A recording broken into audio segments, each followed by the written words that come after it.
Hello everyone, in this video we are looking at multiplying and dividing fractions. So let's first look at multiplying fractions.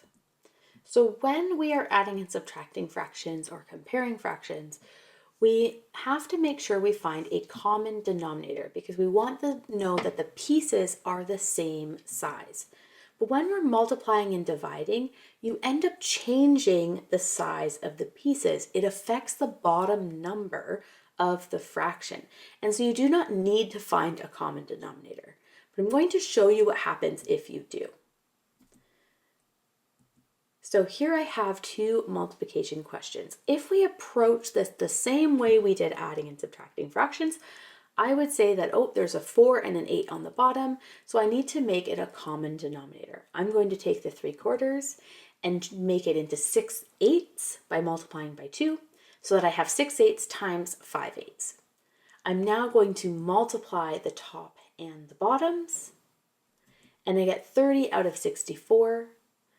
I'm then going to divide by 2 to simplify and get 15 out of 32.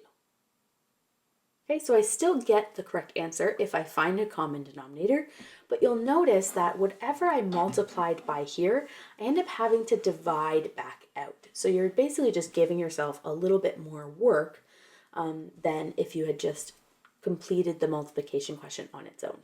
Let's try this one and see if the same thing happens. So I notice I have a 3 and a 9 on the bottom. I want to make them a common denominator. So I multiply 1/3 by 3 to get 3/9.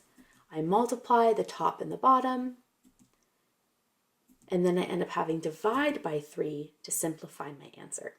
So when in doubt, you can use a common denominator because you'll still get the right answer, but you're just causing yourself a little bit more work because you end up having to divide it back out when you simplify.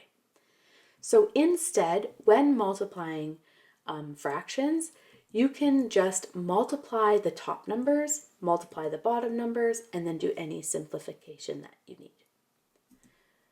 Then if we look at these same problems, but we don't worry about finding a common denominator, I would just multiply across the tops and the bottoms, and I get 15 out of 32, and that can't be simplified anymore.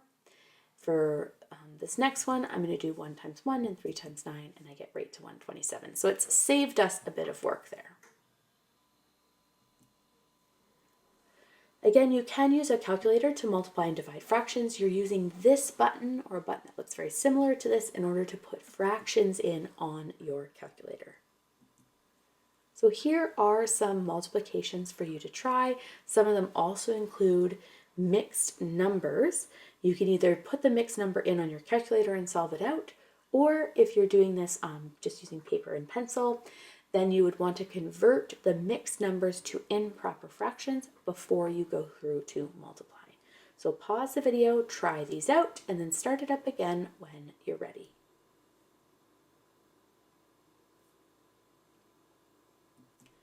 Okay, so here are those answers, and you'll see that these mixed numbers have been put into an improper fraction before it's been multiplied and then simplified back down to a mixed number in its simplest form. So you can pause the video here to check your work and then start it up again when you're ready to go on to the next topic.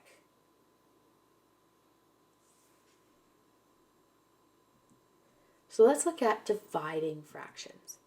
So again, if we approach dividing fractions the same way we did addition and subtraction, I would say, okay, I have a 4 and an 8, so I'm going to make this into 6/8 divided by 5/8. I'm dividing the top and the bottom, and I end up with 6/5 over 1 because my 8 and 8 end up being over 1, which I can say is just 6 over 5. And then I'm going to simplify that by writing it into a mixed number. If I look at my other one, again, I'm going to take my 1/3 and put it as to 3 over 9, divide the tops and the bottoms, and on the bottom I have 9 divided by 9, so I end up with 3 over 1, or just 3. So what you notice, if I find a common denominator here, the bottom ends up being 1, and I end up just having the tops.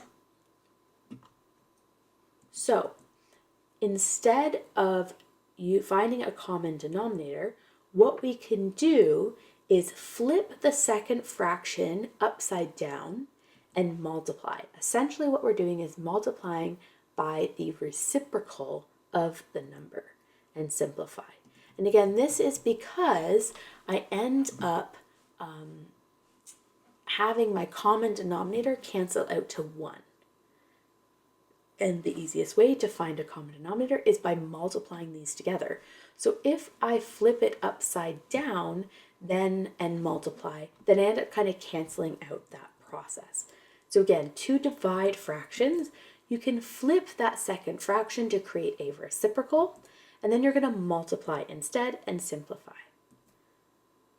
So let's take a look at these two questions again and try that out. So instead of doing 3/4 divided by 5/8, I'm going to do 3/4 times 8/5. So you'll notice I've taken this second fraction, just the second one, and I've made it a reciprocal by flipping it upside down and multiplying. I then can multiply across the tops, multiply across the bottoms, and then I'm going to simplify by writing this as a mixed number. And then I can simplify 4/20 even further by dividing by 4, and I get 1 1/5. So I flip the second fraction and multiply across the tops, multiply across the bottoms, and then simplify to a mixed number in its simplest form. Let's try this one. So I'm going to take this second fraction, flip it upside down and multiply, and I get 9/3 or 3. So here is 8 different division questions for you to try. All these ones have been written as improper fractions instead of mixed numbers, but if you were given a mixed number, just like we did with multiplication, you would put it into an improper fraction first before you divided, or you using that button on your calculator. So pause the video, try these out, and start it up again when you're ready.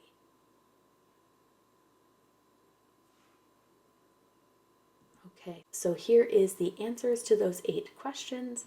You'll notice that the second fraction has been flipped and then multiplied, and it's simplified to a mixed number in its simplest form. So you can pause the video here to check your work and then start it up again when you're ready.